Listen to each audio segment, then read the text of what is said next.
when our morning runs and shadows end.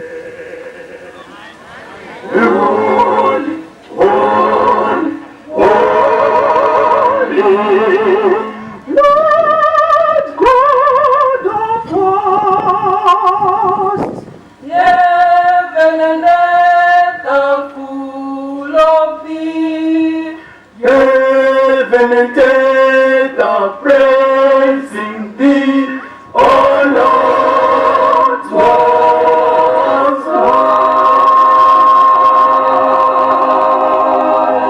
Isangano la Mwari.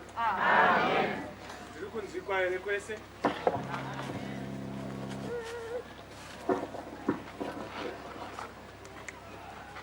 Tiri kunzikwa ere. Tinotenda Mwari nguva yekunamata yatasvika kuti tive tinove nenzira dzinofadza Mwari.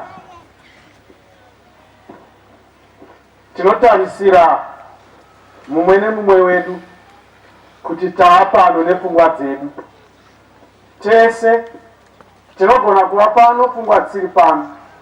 Chikumbiro ndechokuti ngatichiva pano nepfungwa dzedu dzinge dziri pano. Nyaya yatiri kudzidza ndeyekuti timu yedu gore rino ikuti izvo nhengo dzinoraramira Kristu. Ndizvo chinangwa chatiinacho. Saka panguva iyo inoi musoro wenyaya wachange tichibata ndewakuti tiraramire Kristu, tipe mbiri kwaari. Kana tikasararamira Kristu, regai ngo pamusoro wenyaya unoputira zvose unotiwo counterfeit answers to prayer, mhinduro dzinouya dzichinyepera kuita kunge dzabva kuna Mwari idzo dzisiri dzaMwari iwe wanamata. Chikonzero chacho tichada kuchiona kuti dzimwe nguva tinopa mukana kuno wakaipa kuti atiitire izvozvo izvi. Ngakuti titarise mukati meBhaibheri, muchanditenderawo kushandisa maBhaibheri ose, Chishona neChirungu. Mune zvirimo mune Bhaibheri randinaro randinoda kuti tinge tichikoerana pamwe chete panyaya iyoyi yekuti vanhu vaMwari kana tikasararamira Kristu pane zvatinosangana nazvo, asi Mwari unoda kugara atopa yambiro kwatiri. Kuna Jeremiah chapter 33, Jeremiah 33 verse ya 3, ngatinamatei tigoiverenga. Baba wedu vari kudenga, tinokutendai panguva yemangwanani, tichipa mbiri norukudzo kwamuri nokuti imi munotaura nesu kuti tive tinoziva zvinotiwira uye kuti tive tinoziva nzira yokufamba kuti tinzvenge misungo yomuvengi. Chivai nesu pakuverenga napakunzwa, tigochengeta nesimba rinobva kwamuri. Muzita raMambo Jesu muponesi wedu, amen. Verse 3. Call me and I will answer you. Isaenda ili kushona hapo tuda shona. Verse 3. Dana kwandiri ndichakupindurai. Ndichakuratidzai zvinhu zvikuru zvakavanzika zvamusingazivi. Alright. Mwari ari kuti danai kwandiri ndichakupindurai uye ndichakuratidzai zvinhu zvikuru zvakavanzika zvamusingazivi. Now, ndiri kutarisa nyaya iyoyi zvikanzi danai kwandiri ini ndichakupindurai, ndobva ndakuudzai zvinhu zvikuru zvakavanzika zvamanga musingazivi. Chiri kutaurwa naMwari ndechekuti kana usinganamati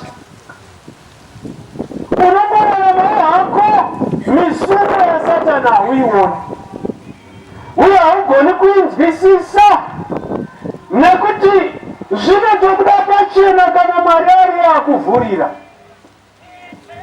kune vanonamata zvinoratidzika kudai. Pane zvimwe zvinhu zvaunonzwisisa chete kuburikidza nekuti wanamata. Zvimwe zvizhinji unogona kuwira mazviri uchitoti ndiri muKristu, ndinotori mwana waMwari, asi usingazivi kuti wawira mumusungo waSatani. Saka Mwari ari kuti iye, danai kwandiri, ini ndichakupindurai ndigokuratidzai zvinhu zvikuru zvakavanzika. Rechiri kunoitwa kudii? Verse 3. Call me and I will answer you. Ask me and I will tell you things that you could not possibly know. Zvimwe chete ndichakuudzai zvinhu zvamanga musingakoni kuziva. Ndo zviri kutaura shoko raMwari. Zvikanzi danai kwandiri, ndichakuratidzai zvinhu zvamanga musingazivi.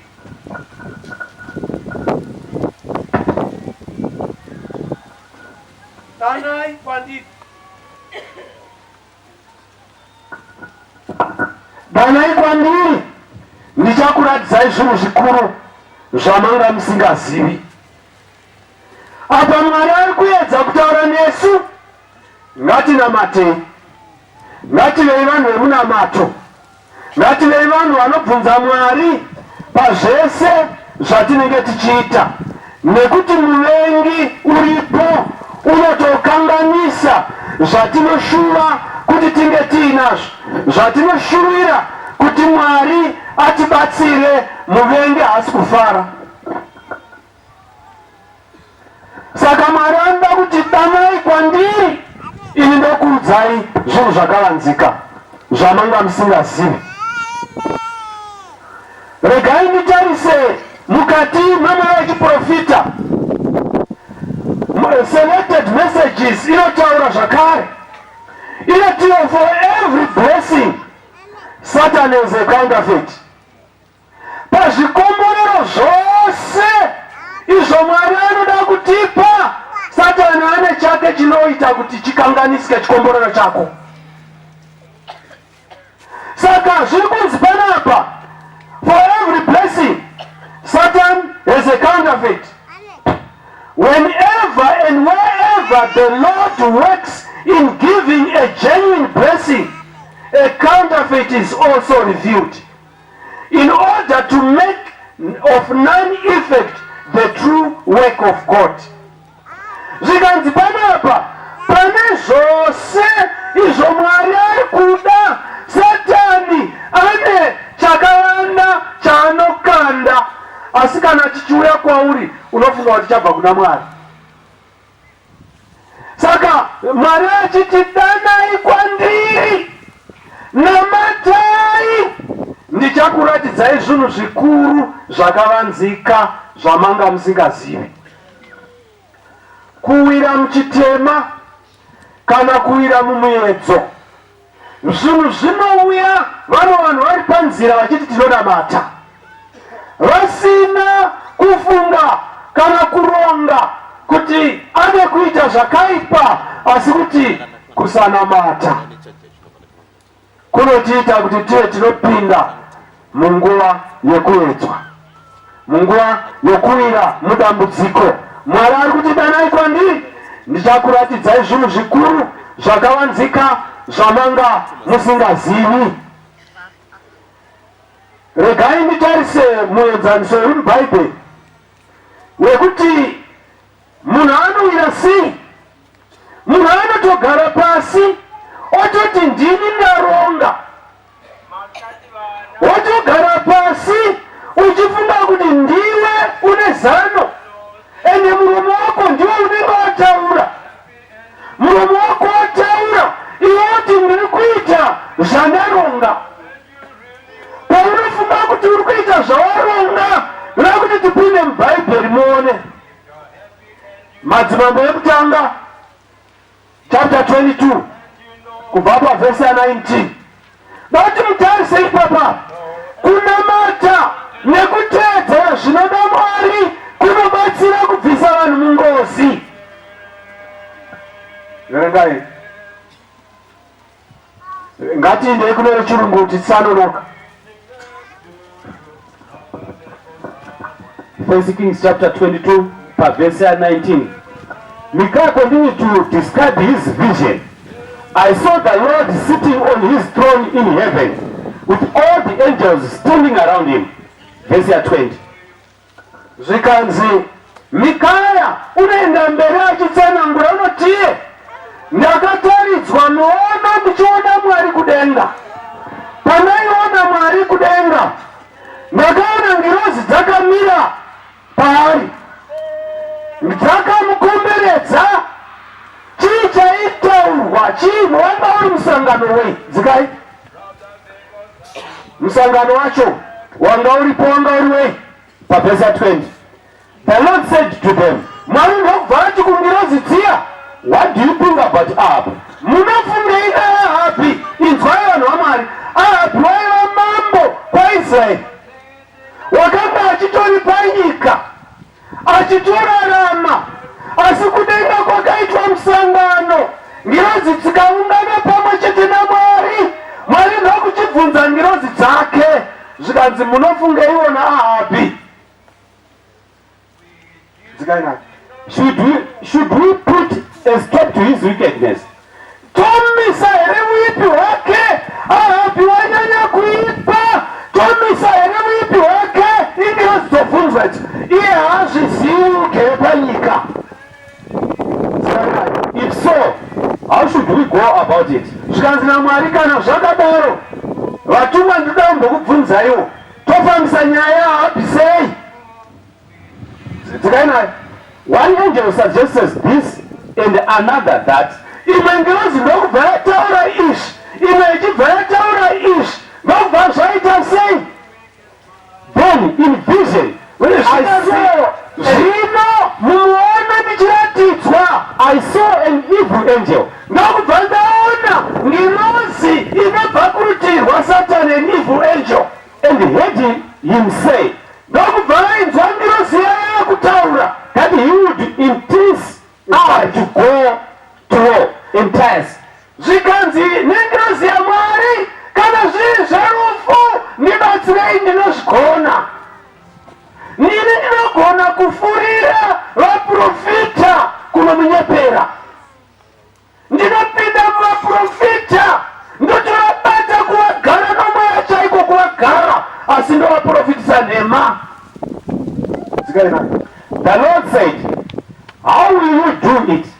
Mwari ndokubvunza ngirozi yazvikanzi unozvifambisa sei kuti umunyengere? The evil angel said, ngirozi yakaipa ndobva yati, I will make his false prophets lie to him.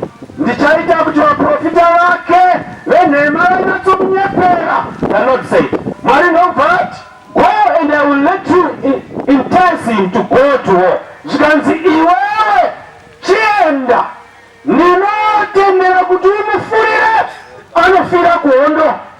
Verse 23. So your prophets are lying to you. Micaiah wanga ari kutaura nyaya, vision yaakaratidzwa kudenga. Dai kuri kuti madzoka pamusoro, munoona kuti Ahabi wakanga agere padare, ashanyirwa nemukuwasha wake.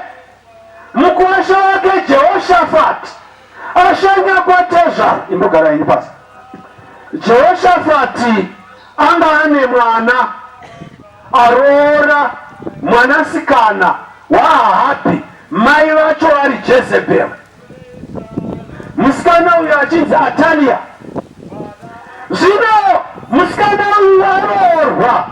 Pane ukama pakati pamambo waJudha vanotya Mwari nemunhu asingatyi Mwari.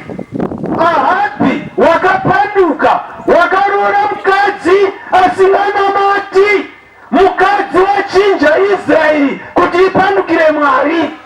Asi mwana waJehoshaphat ndokuchibva abva anoroora ikoko. Munoziva dzimwe nguva dzimwe mhuri dzinochipiswa nekwakaroorwa. kunodzikisirwa nekwakaroorwa kana kwakaroora mwana. Kana tikatendera vana kunoroora kuvanhu vasingatendi, tinogona kupedzisira nesu vacho vanonamata tanyura. Zvakaitika apa ndezvekuti mwana waJehoshafati aroora Atalia mukunda waJezebheri. Israeri yakapinzwa mukunamata zvitombi, ikanamatiswa nokuchekeresa vanhu. Zvino baba kana kuti Jehoshafati ari kuti regai ndishanyire tezvara vemwana aenda ikoko. Vari padare ndo pakabva nyaya yekuti vagere padare. Uyu Ahabhi unotiye kumasoja ake, nhai machinda, Ramoti Gileadhi iguta redu, tinoregereiko kuritora isu? Iye haasi kuziva kuti inyaya yatotanga kudenga. Yaari kutotaura nomuromo wake ari pasi. Ari kufunga kuti atanga nyaya. Izvo nyaya yatanga kupi? Yatangira kudenga. Toita sei noupenzi? Ahabhi waramba asingaramati. Tomisa sei upenzi hwake? Ngirozi dzikauya dzikataura, dzikanzira Mwari hamungagoni. Kukabva kwauya ngirozi yakaipa ikati Mwari kana zvinhu zvokuti anofa ndinogona. Zvikanzira Mwari unozvifambisa sei? Ndinopinda kuvaprofita vake, ndivaite kuti vamuprofite zvokunyepa agoenda kunofa. Zvikanzira Mwari enda, nekuti onesi kudenga programu yake yapera. Haachinji upenyu hwake, unorarama upenyu hwakapanduka, unorarama upenyu hwokurwa naMwari. Saka tatoita musangano, iye achiripo panyika, hatichina basa naye. Ndokuchibva vaprofita vauya, vana Ahabhi vari padare. Zvikanzi ataura kuti Ramoti Gileadhi ndeyedu, handei tinoirwisa.